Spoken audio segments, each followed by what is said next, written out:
સુરત ડિંડોલી વિસ્તારમાંથી ભારતીય બનાવટના વિદેશી દારૂ અને બિયરનો જથ્થો ટ્રકમાં લઈ જતા પોલીસે ઝડપી પાડ્યો છે.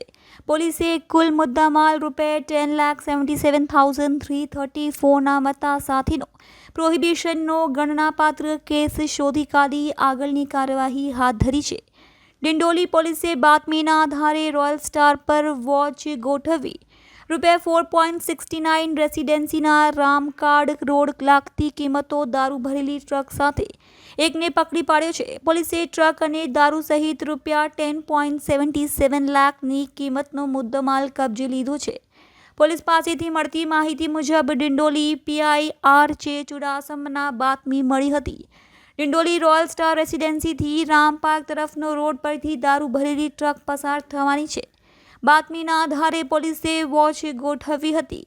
દરમિયાનમાં ત્યાંથી પસાર થતા ટ્રક અટકાવીને તપાસ કરતા તેમાંથી પાર્સલની આડમાં છુપાયેલી ₹4,69,344 કિંમતની દારૂ બિયરની બોટલો મળી આવી છે.